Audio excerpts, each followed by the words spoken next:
আসসালামু আলাইকুম। উজ্জ্বল খান আইডির সকল ফলোয়ার ভাই বোন বন্ধুরা, আশা করি আপনারা সকলেই ভালো আছেন, সুস্থ আছেন। আর ভালো থাকুন, সুস্থ থাকুন সেই প্রত্যাশাই করছি। বাংলাদেশ গ্রাম পুলিশ বাহিনীর সদস্যরা বন্যার্তদের পাশে আপনারা দেখছেন সকল জেলা উপজেলায় গ্রাম পুলিশ বাহিনীর সদস্যরা প্রত্যন্ত গ্রাম অঞ্চলের অসহায় মানুষদের পাশে ত্রাণ নিয়ে ঘরে ঘরে ছুটে যাচ্ছে এবং বন্যা কবলিত এলাকায় রাত দিন 24 ঘন্টা নিরলসভাবে রাষ্ট্রের দেওয়া অর্পিত দায়িত্ব সঠিকভাবে পালন করে যাচ্ছে। আমি বাংলাদেশ গ্রাম পুলিশ বাহিনীর একজন সদস্য হিসেবে নিজেকে গর্বিত মনে করি। এই মহান দায়িত্বটি, এই গুরু দায়িত্বটি গ্রাম পুলিশ সদস্যরা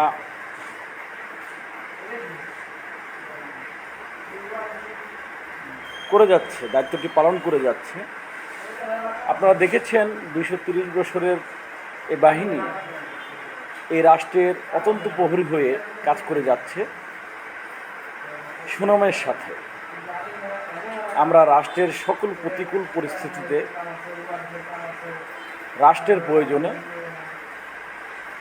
নিজেদের জীবন উৎসর্গ করতে কখনোই পিছপা হইনি। সেই গ্রাম পুলিশ বাহিনীকে নিয়ে অনেকেই অনেক ধরনের বিভ্রান্তকর তথ্য, বিভ্রান্তকর কথা বলে গ্রাম পুলিশ সদস্যদের মনকে বিষিয়ে তুলেছেন। আমি তাদেরকেই বলবো, কাউকে শ্রদ্ধা না করতে পারলেও অপমান করবেন না, নিজে কিছু করতে না পারলেও কারো কাজে বাধা হয়ে দাঁড়াবেন না। নিজে নিজের জায়গায় শক্ত হয়ে দাঁড়ান, দাঁড়িয়ে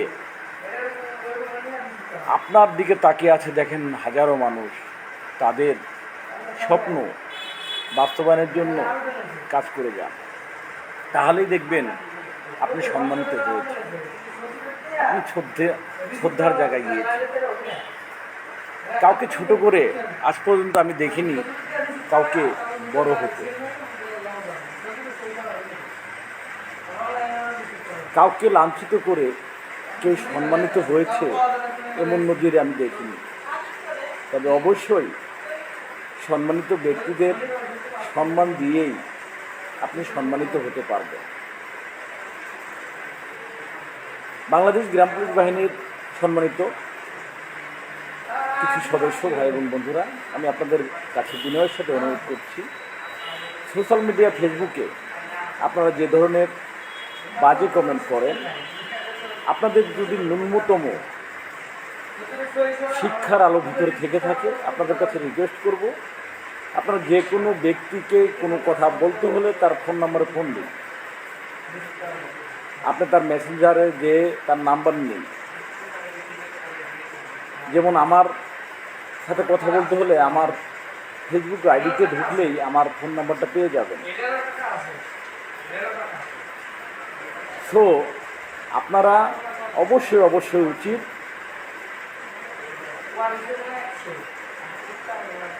সরাসরি কথা বলে বিষয়টা অবগত হওয়া। কারো মাধ্যমে কিছু না জেনে কাউকে লাঞ্ছিত করার আগে অন্তত 3 বার ভাবুন, আপনি লাঞ্ছিত হয়েন না।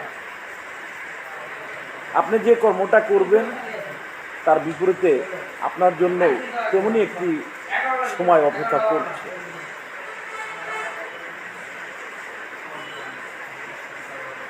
এখানে কে কোনটা করে সেটা আমি জানি না, তবে একটা জিনিসই অনেকে উচ্চতর ডিগ্রির দোহাই দেয়। আসলে এত মেধা থাকতে আপনি কেন এই ছোট্ট একটা বাহিনী গ্রাম পুলিশে আসলেন? এই প্রশ্নটা করলে আপনি কী বলবেন? অর্থাৎ অন্য চাকরি নেওয়ার মতো যোগ্যতা আপনার ছিল না।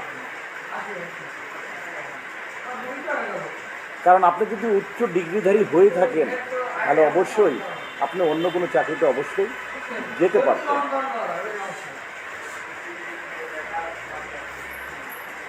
ভাইজান, আমাদের দাবি জাতীয়করণ,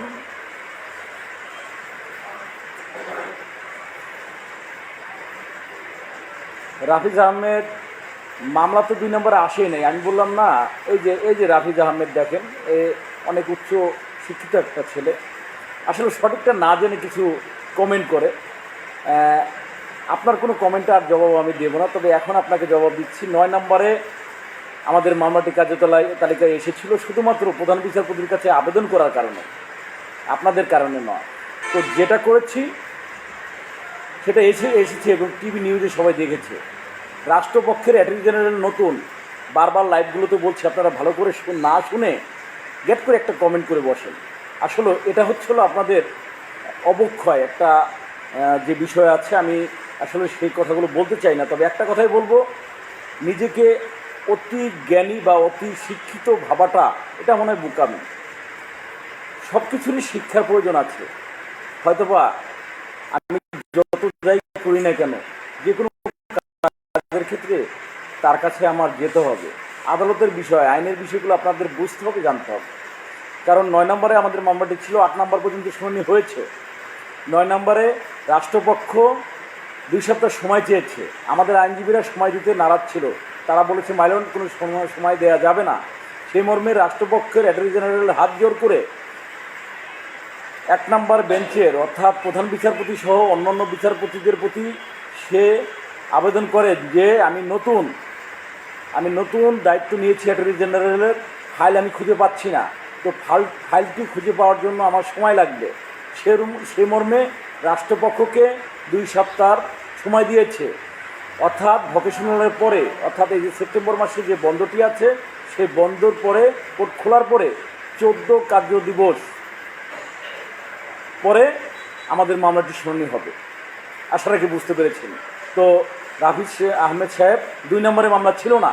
দেখেন, আপনি সঠিকটা জানেনই না, ভিত্তিহীনভাবে কিছু কমেন্ট করেন যেগুলা এই বাহিনীকে বিভ্রান্ত করার জন্য। তো আপনি গ্রাম পুলিশ বাহিনীর সদস্য হলে আপনার ইউনিয়নের নাম, আপনার থানার নাম, আপনি কত নম্বর ওয়ার্ডের মহল্লাদারের দায়িত্ব আছেন, আপনার পরিচয়টা তুলে ধরবেন। আমি আপনার পরিচয় চেয়েছিলাম, তো আপনি সেখানে আপনার শিক্ষাগতর আপনার দাম্ভিকতাটা দেখাচ্ছেন, কিন্তু আপনার মূল যে পরিচয়টা সেটা আমি পাইনি ভাই। তো রাফিজ ভাই, আমি অনুরোধ করব, অবশ্যই যে কোনো মানুষের সাথে পরিচিত হতে গেলে অবশ্যই নিজের সঠিক পরিচয়টা দিতে হয়। দেখেন, আমার সঠিক পরিচয়টা আমার আইডিতে দেওয়া আছে ভাই, আপনার আইডিতে যে কোনো পরিচয় আমি পাইনি। তো যেহেতু 2 বছর চাকরি হয়েছে, সেক্ষেত্রে হয়তো বা উজ্জ্বল খানের সম্বন্ধে কিছু জানেন না। আজকে এই লাল মিয়া যাকে নিয়ে চলছেন, তার পথ চলা কোথা থেকে সেটা ভালো করে জানেন। এই উজ্জ্বল খান যে মামলাটির রায় এনেছে, সেই মামলায় লাল মিয়াকে বাদী রেখেছিলাম 1 নম্বরে, আমি 2 নম্বরে ছিলাম, কারণ আমি 47,000-এর এফিডেভিটকারী। আপনার চাকরি 2 বছর হতে পারে, কিন্তু আপনি আপনার জাতীয়করণের জন্য আদালত থেকে যে রায়টি পেয়েছেন, সেটা আমার এফিডেভিটের কারণে ভাই। তো যাই হোক, হয়তোবা না বুঝে অনেকে অনেক কিছু বলতে পারে, তবে আপনাদের কথায় আমি বিরক্ত বা রাগ হই না। তবে একটি কথাই বলবো, সঠিক না বুঝে কোনো কমেন্ট করা মানে এই বাহিনীকে অবশ্যই বিশ্বর দরবারে মূর্খ বাহিনী হিসেবে পরিচিত করা। আপনারা উচ্চশিক্ষিত, আপনাদেরকে ছেড়েও জানাই আমি, আপনাদের মতন মেধাবী মানুষগুলো এই চাকরিতে এসেছেন, আপনাদেরকে ধন্যবাদ জানাই। তবে আপনাদের মেধার মূল্যটা আমরা চাই। আপনারা এগিয়ে যান, আপনারাই আমাদের দায়িত্বগুলো নেন। 17 সাল থেকে এই মামলাটি, 19 সালে আমরা রায় পেয়েছি, 21 সালে আপিল হয়েছে। প্রতি সপ্তাহে আমরা এই আদালতের দ্বারস্থ হয়েছি ভাই। আমারও একটি পরিবার আছে, আমারও সন্তান আছে। হাইকোর্টের রায়টা কীভাবে এনেছিলাম, আমার এলাকায় আসেন, আপনাদেরকে আমি ইনভাইট করছি, দাওয়াত করছি, আসেন। আমি উজ্জ্বল খান নিজের বাবার জমি বিক্রি করে হাইকোর্টের রায়টা এনেছিলাম। বন্দুক লাগিয়েছিলাম, প্রথম বন্দুক লাগিয়ে জমি হাইকোর্টের রায়টা আনি, পরবর্তীতে জমিটা বিক্রি করতে হয়েছে আমার ভাই। রাফিজ ভাই, আপনাকে এই কথার উত্তরটাই শেষ উত্তর। আপনার একসাথে কাজ করার কোনো সমস্যা আমার নাই। আপনারা দেখেন ভালো করে, 14 তারিখে লাইভ করে সারা বাংলার গ্রাম পুলিশকে ঢাকায় আসতে বলেছি, আপনার 15 তারিখে বলেছি, 16 তারিখে বলেছি এবং 17 তারিখে বলেছি, 18 তারিখে আমি নিজে উপস্থিত হয়েছি। আপনি দেখেন, এই লাল মিয়া সাহেব কুরবানি ঈদের আগে 43 দিন রাজপথে ছিল, কিন্তু 500 জন গ্রাম পুলিশ এক জায়গা করতে পারেনি। আর আমরা লাইভ করলাম, আপনাদেরকে আসতে বললাম, সেখানে হাজার হাজার গ্রাম পুলিশ আজকে উপস্থিত হলো। সেখানে আমরা গেলাম, আমাদেরকে কি মূল্যায়ন করলো না করলো সেটা আমার দেখার দরকার নেই, আমি সেটা নিয়ে বলবো না। তবে আপনাদের মতন কিছু গ্রাম পুলিশ সদস্যরা আমাদের মতন গ্রাম পুলিশদেরকে তুচ্ছ তাচ্ছিল্য একটা কিছু করেছিলেন। তো সেগুলো এই লাইভের মাধ্যমে বলতে চাই না, খালি একটা কথাই বলতে চাই, আপনারা অবশ্যই অবশ্যই উচ্চশিক্ষিত, সেই জ্ঞানটুকু কাজে লাগান। এবং লাল মিয়া 1 নাম্বার 55 জনের, এই মামলাটা ছিল 55 জনের, এবং এই লাল মিয়াই কিন্তু দ্বিতীয় আরেকটি রিট করেছিল, এই মামলা থেকে ও সরে গিয়েছিল। ভালো করে ইতিহাস জেনে নেবেন, ভালো করে ইতিহাস জেনে এই মামলার এই মামলাটি রিটটি করার পরেই এই মামলার পরিচালনার দায়িত্ব আমার উপরে অর্পিত হয়, আমাকে সভাপতি করা হয় রিট বাস্তবায়ন কেন্দ্রীয় কমিটির, এবং সেই দায়িত্ব সঠিকভাবে পালন করে 19 সালে রায় ছিনিয়ে আনি। 20 সালে করোনা এবং 21 সালের মাঝামাঝি পর্যন্ত করোনা ছিল, তারপরে এই রিটটি আপিল হয়, কারণ 20 সাল পুরোটাই ছিল কোর্ট বন্ধ। কারণ আপনাদের 2 বছর ধরে চাকরি হয়েছে বিধায় আপনারা অনেক কিছু না জেনেই যাকে তাকে যে কোনো ভাষা প্রয়োগ করছেন, যে কোনো কথা বলছেন। এই লাল মিয়া রাজশাহীর বাড়ি নামে একজন দফাদার, আপনারা ভালো করে খোঁজ নেন, যদি আপনি রাজশাহী বিভাগের ছেলে হয়ে থাকেন, সেই বাড়িকে দিয়ে দ্বিতীয় রিট করিয়েছিলেন, এবং সেই রিটে সারা বাংলাদেশ থেকে হাজার হাজার গ্রাম পুলিশের কাছে টাকা নিয়ে তাদেরকে ওই মামলায় ইনক্লুড করেছিলেন, ভালো করে জেনে দেখেন। এবং সেই মামলাটি খারিজ হয়ে গেছে, এবং আমি উজ্জ্বল খান যে মামলাটি পরিচালনা করেছি, সেই মামলাটায় আজকে আপনারা যে স্বপ্নটি দেখছেন সেটি আনতে পেরেছি, নিজের অর্থ, শ্রম, সময় সব দিয়ে। তো আজকে এতটাই কষ্ট হয় আপনারা না জেনে কিছু মন্তব্য করেন, তাই তো আপনার যেহেতু রাজশাহী বিভাগ, আপনি ভালো করে রাজশাহীর বাড়ি কে, রাজশাহীর বাড়ি নাম হলো বাড়ি হোসেন্না শেখ এরকম আর কি, তাকে 1 নাম্বার করে যে রিট মামলাটি করেছিল 18 সালে, দেখেন 17 সালে রিট করলাম, তারপরে 18 সালে সে আরেকটা রিট এই রিটের বিপক্ষে আরেকটা করলেন, এবং সেটাও সে পরিচালনা করলেন।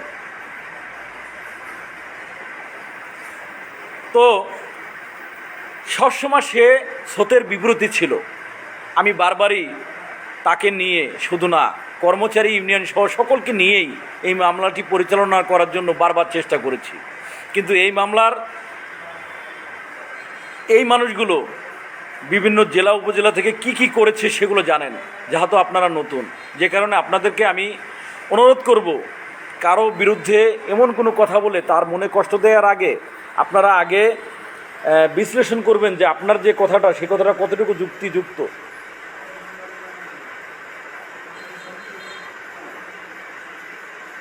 কারণ আপনাদের এই যে কথাগুলো বলেছেন,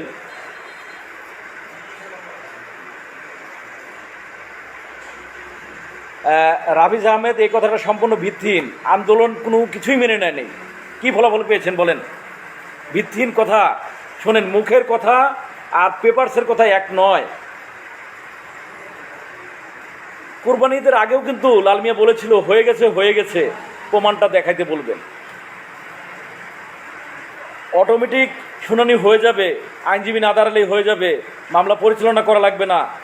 আপনি যে উচ্চ ডিগ্রিধারী, আসলে যে পরিচয়টা আপনি আমাকে দিয়েছেন আমি অনেক খুশি হয়েছি, কিন্তু আপনার কথাগুলোতে মনে হচ্ছে আসলে কি ভাই, আপনি কি সত্যিকারেই এই ডিগ্রিগুলো অর্জন করেছেন কিনা আমি জানি না ভাই। তো আপনি যদি করে থাকেন, আপনার জেলায় অবশ্যই একটি জজ কোর্ট আছে, সেখানে আইনজীবীরা আছে, তাদের সাথে যোগাযোগ করবেন এবং এই বিষয়টি নিয়ে একটু কথা বলবেন। কথা বললেই আপনি বুঝে যাবেন। আজকে এই 55 জন যে মামলা করেছিলাম তার মধ্যে অনেকে কিন্তু মারাও গেছে। মামলা কি বসে আছে? লাল মিয়া ছিল না, মামলা কি রায় আমরা আনতে পারিনি? এনেছি। তো লাল মিয়া রাজপথে আছে, আমি উজ্জ্বল খান সাপোর্ট করিনি। আপনি কি বলতে চান? কেন বাজে মন্তব্যগুলো করছেন? আপনি আপনার বিবেক থেকে একবার বলুন, কেন বাজে মন্তব্য করছেন আপনি? আপনি যার সাপোর্ট করছেন সে কি সঠিক রাস্তায় আছে? 20 তারিখে তো জাতীয়করণ দিয়ে দিলেন, সেই ভিডিওগুলো তো আছে, ওপেন বলা হয়েছে জাতীয়করণ হয়ে গেছে, মেনে নিচ্ছে। একদিনের মধ্যেই প্রজ্ঞাপন জারি হবে। কি প্রজ্ঞাপন পেয়েছেন আপনারা বলুন?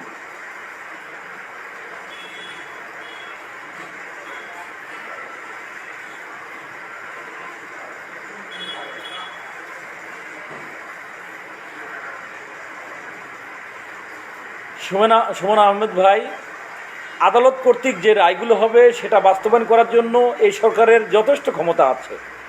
তাছাড়া সরাসরি কোনো কিছু করার ক্ষমতা এই সরকার ওইভাবে রাখে না। আশা রাখি বুঝতে পেরেছেন। বিষয়টি খুবই জটিল হিসাব, এই হিসাবগুলো বুঝতে হবে ভাই। ধন্যবাদ উজ্জ্বল হোসেন ভাই, অনেক অনেক ধন্যবাদ আপনাকে। না, মূর্খ না, আমাদের গ্রাম পুলিশ যারা রিসেন্টলি যাদের নিয়োগ হয়েছে তারা অনেক বুদ্ধিমান, তবে তারা কাউকে কোনো মূল্যায়ন করে না, এই আর কি। রাফেজ আহমেদ বাস্তবায়ন হতে সময় লাগবে না লাগবে সে বিষয়গুলো আপনারা দেখবেন।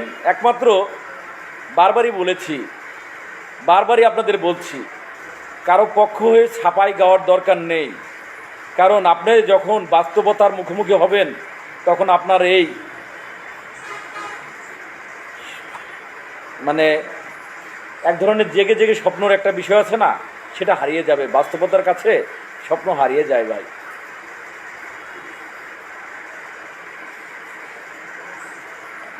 জি ভাই, অবশ্যই আমি মামলা নিয়ে আছি, আপনাদের সঙ্গে আছি। আপনাদের 47,000 গ্রাম পুলিশের এভিডেভিটকারী আমি উজ্জ্বল খান, এবং নিজের জমি বিক্রি করে এই বাহিনীর রায় এনে দেওয়ার পরে আপনারা নতুন চাকরিতে এসে যে ধরনের বিভ্রান্ত করে এই সোশ্যাল মিডিয়া ফেসবুকে যে ধরনের ভাষা, যে ধরনের দেখেন, আপনি একজন মহল্লাদার, একজন দফাদারকে র্যাঙ্কিংয়ের জায়গা থেকেও কিন্তু প্রতিটা বাহিনী কিন্তু শ্রদ্ধা সম্মানের জায়গায় চলাফেরা করে।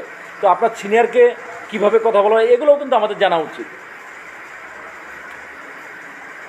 তো আদালতের মামলার জন্য কি করতে পেরেছেন? আপনার রাজশাহী বিভাগ, এই রাজশাহী জেলা থেকেই দ্বিতীয় রিটটি দায়ের করেছে লাল মিয়া সাহেব, এবং রাজশাহী বিভাগ থেকে আজ পর্যন্ত এই মামলার জন্য কতটুকু সহযোগিতা করতে পেরেছে ভালো করে জানবেন। আপনারা অযথাই এই যে আন্দোলনে যে বিভিন্ন থানা জেলা থেকে যে অর্থগুলো সহযোগিতা করা হয়েছে, আমরা কি না করেছি?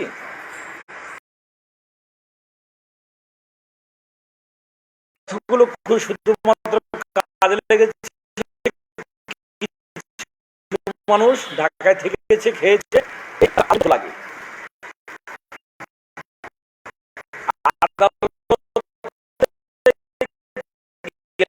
কিন্তু লাগে ভাই।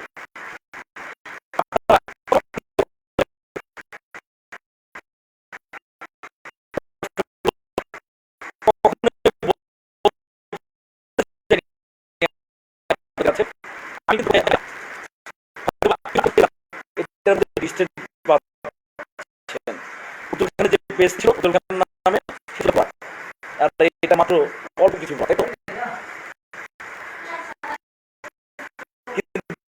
এই আইডিটা ভালো করে দেখেন।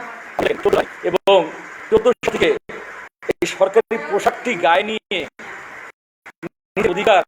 অধিকারের হয়েছে বাহিনীর পক্ষ থেকে। তো আপনারা অনেক উচ্চশিক্ষিত, আপনারা তো এই পোশাকটাকেই সম্মান জানাতে জানেন না, এই পোশাকটাকেই পরেন না। আপনার আইডি একটা সিভিল পোশাকে। তো আপনারা যে ধরনের মন্তব্য করেন, আসলে এই বাহিনীটাকে একটি ঘৃণিত বাহিনী হিসেবে আপনারা রূপ দিতে যাচ্ছেন, সেটা কি খেয়াল করেছেন? আপনাদের ভাবনাগুলো যে কতটুকু নোংরা, এটা কখনো কি চিন্তা করেছেন? একটু দয়া করে চিন্তা করবেন। আমার কথায় কষ্ট নেবেন না, দয়া করে কেউ আমার কথায় কষ্ট নেবেন না। কথাগুলো একটু বিচার বিশ্লেষণ করবেন দয়া করে।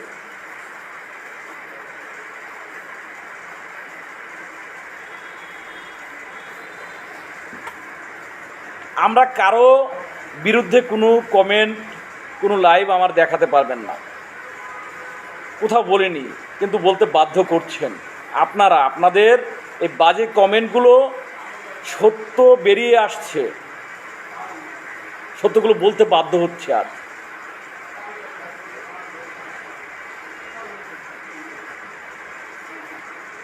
কারণ যে ব্যক্তির কথা বলে আপনারা বারবার যে কথাগুলো ঘুরে ফিরে বলছেন, যদি পারেন সহযোগিতা করেন। আপনি বলতেছেন আদালতের কাছে এমনিই অটোমেটিক হয়ে যাবে, কে বলেছে আপনাকে? আপনি কি জানেন গত 21 তারিখে কতজন আইনজীবী দাঁড়িয়েছিল তাকে জানেন? 16 জন আইনজীবী, সিনিয়র 16 জন আইনজীবী দাঁড়িয়েছিলেন। কজনের ওই দিন 10টা টাকা কি কোনো গ্রাম পুলিশ সদস্যরা দিয়েছিল? হ্যাঁ, উজ্জ্বল খান পল্লব সাহেবকে নিয়ে যতটুকু সম্ভব হয়েছে ম্যানেজ করে তাদের হাতে দেওয়ার চেষ্টা করেছি।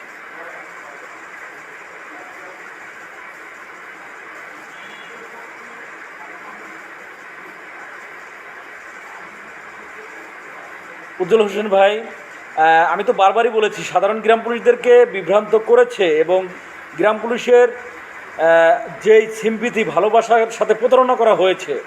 গত 20 তারিখে যেই মিথ্যা কথাটা সে বলতেই পারতো, আমাদেরকে আশ্বাস দিয়েছে, তো এর বেশি করা কিছু নেই। আর আমাদের অবশ্যই যে কথাগুলো আমি দেখেছি গতকালকে বলেছে, তা পরশুদিন বলেছে, এই কথাগুলোই 20 তারিখে বলতো। কিন্তু তিনি কিন্তু সেদিন ওই কথা বলেন নাই, সে তার কমিটির কথাগুলোই উত্থাপন করেছেন। আসলে সে পর্যন্ত কতগুলো কমিটি করেছে তাকে জানেন? কথাগুলো বলতে চাই না। যেখানে 43 দিন প্রেস ক্লাবের সামনে বসে 500 গ্রাম পুলিশ এক জায়গা করতে পারেনি, সেখানে হাজার হাজার গ্রাম পুলিশ চলে গেল এমনি। তো সকলকেই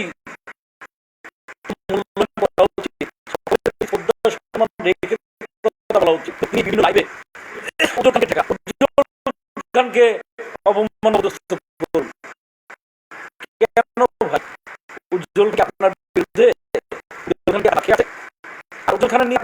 কেন এই প্রশ্নটা আপনারা যারা সাধারণ গ্রাম পুলিশ আছেন আপনাদের প্রতি আমার রইল, কেন উজ্জ্বল খানকে থামাতে হবে? উজ্জ্বল খান তো একটি রাস্তায় ধরে আছে, সেই আদালত নিয়েই পড়ে আছে, অন্য কোনো রাস্তায় নেই। তবে সকলকেই সকল রাস্তায় উজ্জ্বল খান সাপোর্ট করছে। তাহলে তাদের কাছ থেকে কেন উজ্জ্বল খানের এই আইনি রাস্তাটিতে তাদের সাপোর্ট আমি পাচ্ছি না? কেন পাচ্ছি না? কেন সে এই রিট কমিটিকে সহযোগিতা করছে না? রিট কমিটি সফল কমিটি, যে কমিটি এই গ্রাম পুলিশ বাহিনীকে জাতীয়করণের স্বপ্ন, ঐতিহাসিক রায় হাইকোর্ট থেকে এনে দিয়েছে, সেই রিট কমিটিকে কেন সহযোগিতা করছে না?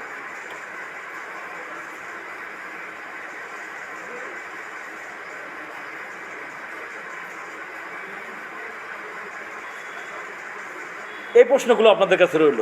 অবশ্যই আপনারা যে ব্যক্তিরা এ কথাগুলো বলছে তাদের কাছে জিজ্ঞাসা করবে।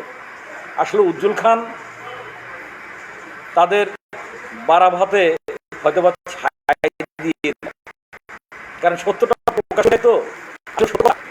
শুনতে সবাই ভালোবাসে, কিন্তু সত্যবাদী, সত্য কথা যারা বলে তাদেরকে কেউ ভালোবাসে না, তাদেরকে ঘৃণাই করে। তো আমি সেই প্রকৃতির ঘৃণিত ব্যক্তি হতেই চাই, সবার কাছে প্রিয় হতে চাই না। সত্য বলে যাব, সঠিক পথে নিজেকে পরিচালনা করার চেষ্টা করব এবং সঠিক রাস্তায় থেকে যেন মৃত্যুবরণ করতে পারি, এই আশাই আপনাদের কাছে করব ভাই।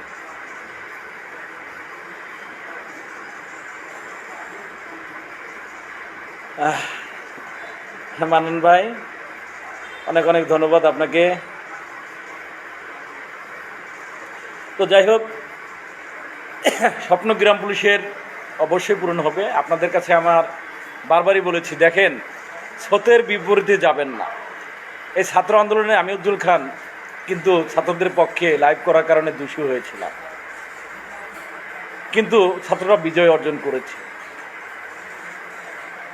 আবার সেই তো যাই হোক, অনেক কথাই বলতে গেলে অন্যরকম হয়ে যায়। তবে একটা কথাই বলবো, স্বপ্ন পূরণের জন্য সকলেরই এগিয়ে আসতে হবে, সকলেরই ঐক্যবদ্ধভাবে থেকে কাজ করতে হবে। আর যারা আন্দোলনের রাস্তায় আছেন আপনাদেরকে স্যালুট জানাই। আপনারা পূর্বেও আমার লাইভে দেখেছেন, আপনারা রাজপথে আছেন, রাজপথে আন্দোলন চালিয়ে যান, বিভিন্নভাবে আন্দোলন চালিয়ে যান। আমি আইনি পথে আছি, আমি অবশ্যই আইনি রাস্তায় কার্যক্রম চালিয়ে যাচ্ছি। আপনারা দোয়া করবেন, কাউকে কোনো অর্থ দিতে হবে না। আমি পূর্বেই আমার আইডিতে আপনারা দেখেন, আজ থেকে 2 বছর আগেই কিন্তু বলে দিয়েছি, 1টি টাকা দিতে হবে না। আপনাদের স্বপ্ন পূরণ করার পরে যদি আপনাদের মনে চায় তখন আপনারা আমাদের পাশে দাঁড়াবেন। এখন আপাতত আপনাদের কোনো অর্থ দিতে হবে না, তবে দোয়া করবেন।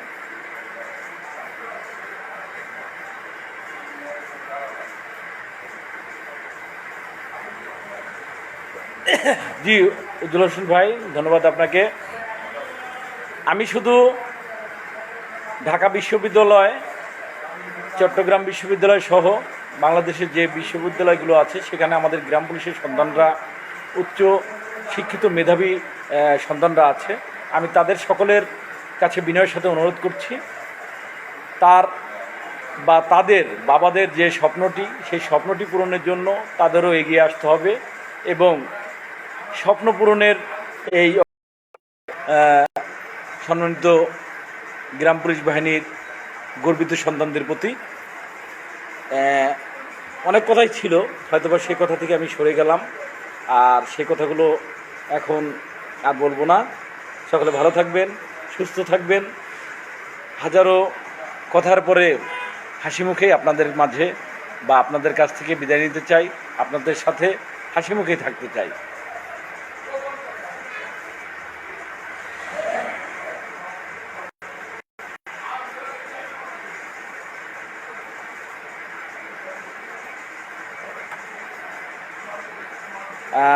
ধন্যবাদ ভাই। অবশ্যই যাই হোক, হয়তোবা কয়েকটা কমেন্টের উত্তর চলে এসেছিল, বললাম না। তবে সকলে দোয়া করবেন, সকলে পাশে থাকবেন। আইনি মাধ্যমেই দেখেন যেটা হয়েছে, লালমিয়া আন্দোলন করেছে, কাউকে আমি ছোট করি না। তবে আমাদের কার্যক্রমগুলো আপনারা সব বরাবরের মতনই টিভির হেডলাইনে পেয়েছেন, আর সঠিক রাস্তার সঠিক তথ্য আপনারা টিভিতেই পাবেন। আমরা মুখ দিয়ে কোনো কিছু বলতে রাজি না। আমরা রিট বাস্তবায়ন কেন্দ্রীয় কমিটি আমাদের ন্যায্য অধিকারের জন্য আদালতের লড়ে যাব যতক্ষণ পর্যন্ত গ্রাম পুলিশের স্বপ্ন পূরণ না হবে। সকলকে ধন্যবাদ, ভালো থাকবেন, সুস্থ থাকবেন। আল্লাহ হাফেজ, আসসালামু আলাইকুম।